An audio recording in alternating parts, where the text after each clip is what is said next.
नमस्कार।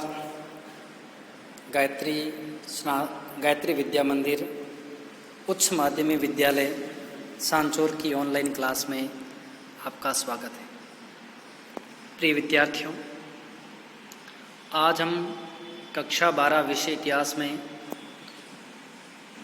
क्रांतिकारी संगठन व उनके द्वारा किए गए कार्यों का अध्ययन है वो कर रहे हैं। तो देखिए, हमने इससे पहले गदर दल और प्रमुख गदर दल के नेता, उनके कार्य आदि के बारे में पढ़ा था। आज हमारा टॉपिक है, उसमें कामागाटामारू प्रकरण। कामागाटामारू प्रकरण 1914 में किया गया था और इस कामागाटामारू प्रकरण में ये कामागाटामारू नाम है, ये एक जहाज़ का नाम था और इस जहाज़ को जिसे हांगकांग से गुरुदत्त ने किराए पर लिया था और इसमें 376 पंजाबी यात्री थे। यह हांगकांग, शंघाई और याकोयामा होता हुआ कनाडा के वैंकूवर पहुंचा और कनाडा सरकार ने इसे वैंकूवर में उतरने नहीं दिया। 23 जुलाई 1914 ईस्वी को यह वैंकूवर से रवाना होकर 29 सितंबर 1914 ईस्वी को कलकत्ता के बजबज बंदरगाह पर उतरा था। सरकार इसके यात्रियों को पंजाब भेजना चाहती थी। यात्रियों की पुलिस से मुठभेड़ हुई और जिसमें लगभग 20 यात्री हैं वो मारे गए थे। अर्थात ये जो जहाज़ है, इसमें आने वाले यात्री थे, ये क्रांति की भावना लेकर आ रहे थे और इस कारण से ब्रिटिश सरकार इनको रोकना चाहती थी। इस जहाज़ में गदर पार्टी के मुख्य पत्र गदर की प्रतियां आई थी और जिसमें क्रांतिकारी विचारों का समावेश था। अंग्रेज सरकार की रिपोर्ट के अनुसार जब जहाज़ वैंकूवर में था तब हथियार खरीदकर जहाज़ पर लाने का प्रयास किया गया था। कामागाटामारू घटना का गदर दल के सदस्यों ने विरोध किया था और इस घटना को लेकर भारतीयों में ब्रिटिश विरोधी भावनाएं वो जागृत हुई थी।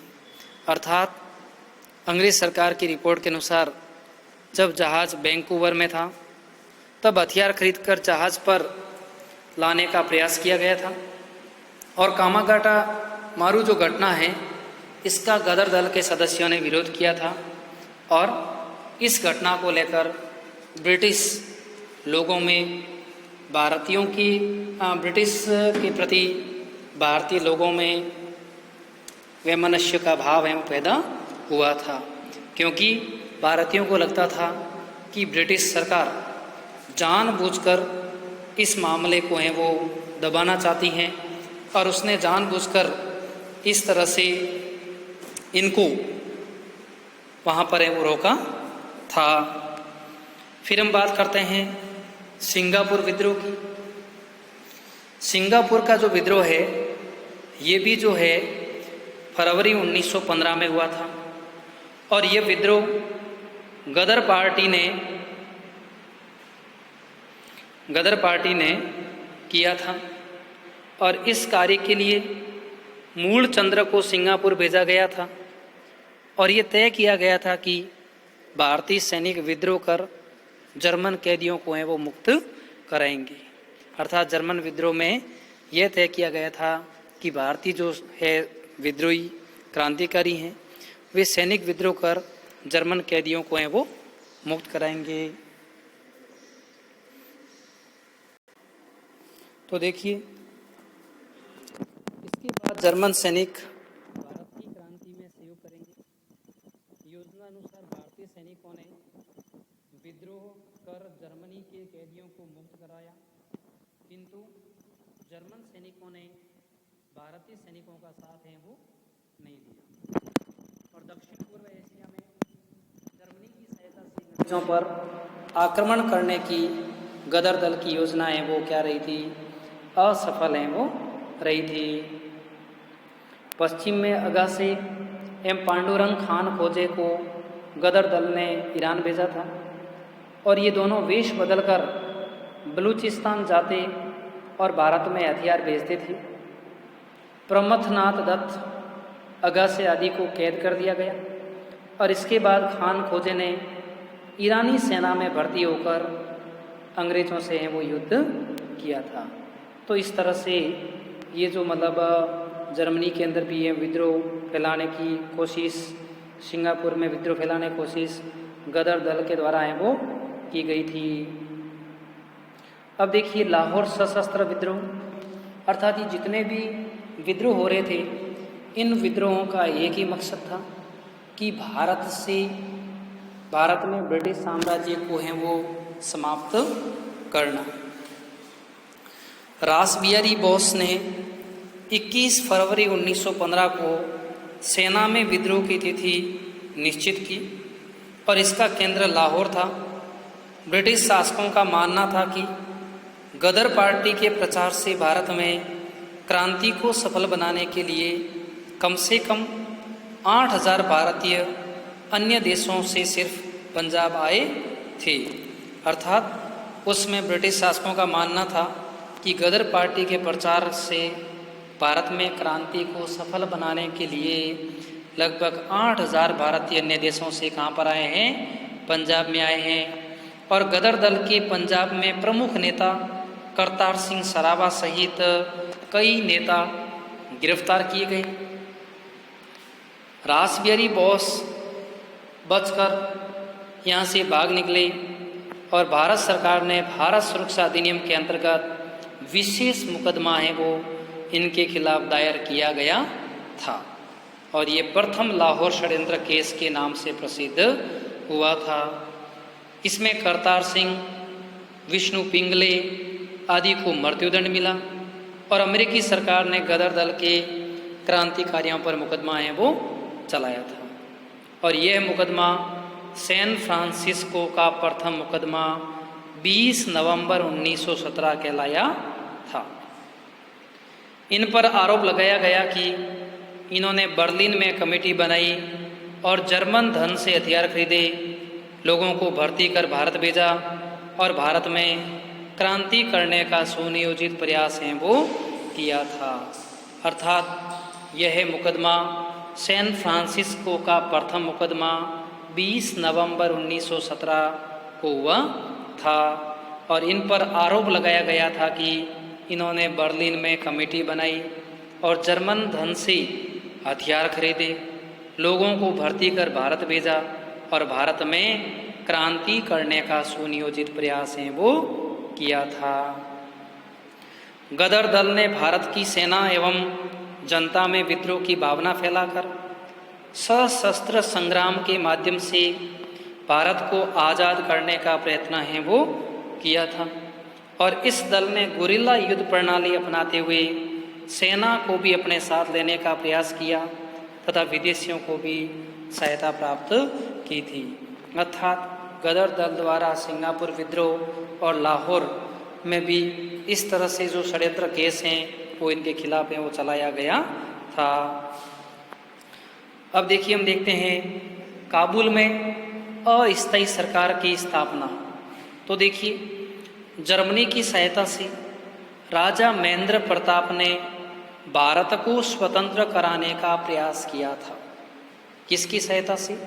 जर्मनी की सहायता से राजा महेंद्र प्रताप ने भारत को स्वतंत्र कराने का प्रयास किया था और काबुल में दिसंबर 1915 में भारत की अस्थायी सरकार की स्थापना हुई थी और इसके राष्ट्रपति महेंद्र प्रताप एवं प्रधानमंत्री मोहम्मद बरकतुल्ला बनाए गए थे और इसने अफगान सरकार से सीधा संबंध स्थापित है वो किया था। अर्थात काबुल में अस्थायी सरकार की स्थापना में जर्मनी की सहायता से राजा महेंद्र प्रताप ने भारत को स्वतंत्र कराने का प्रयास है वो किया था और काबुल में दिसंबर 1915 में भारत की अस्थायी सरकार की स्थापना हुई थी और इसके राष्ट्रपति महेंद्र प्रताप एवं प्रधानमंत्री मोहम्मद बरकतुल्लाह बनाए गए थे और इसने अफगान सरकार से सीधा संबंध है वो स्थापित किया था। अब इसके बाद आता है अगला, हिंदुस्तान सोशलिस्ट रिपब्लिकन एसोसिएशन। बहुत इम्पोर्टेंट है क्योंकि इस एसोसिएशन से भगत सिंह और चंद्रशेखर आज़ाद का संबंध है वो रहा था। तो देखिए, भारत में 19वीं सदी के अंत में प्रारंभ हुई क्रांतिकारी गतिविधियां प्रथम विश्व युद्ध के समाप्त होते ही शिथिल हो गई। क्रांतिकारी रास बिहारी बोस जापान चले गए। सचिंद्र नाथ सान्याल को 1915 ईस्वी के बनारस षड्यंत्र केस में आजीवन कारावास मिला और कई क्रांतिकारी नवयुवकों ने महात्मा गांधी द्वारा प्रारंभ किए गए असहयोग आंदोलन में है वो भाग लिया था। और महात्मा गांधी द्वारा असहयोग आंदोलन वापस लिए जाने से कई नवयुवकों ने क्रांतिकारी गतिविधियों में सम्मिलित होना प्रारंभ कर दिया।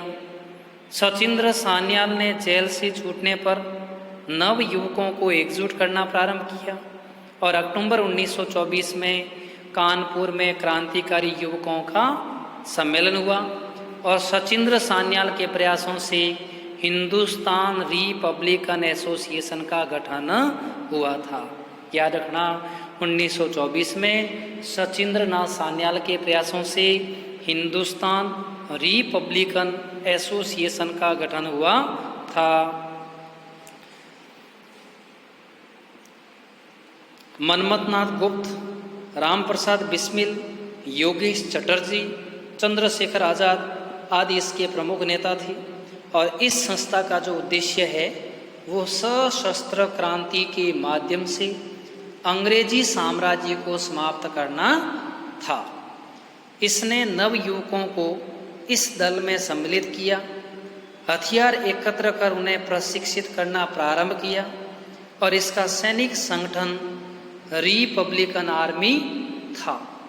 और 1924 ईस्वी में इस दल ने अपना पर्चा रिवोल्यूशनरी निकाला था और बाद में इस दल का नाम हिंदुस्तान सोशलिस्ट रिपब्लिकन एसोसिएशन है वो रखा गया था।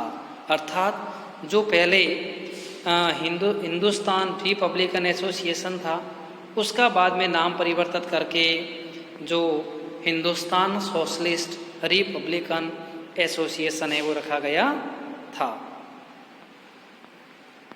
धन्यवाद।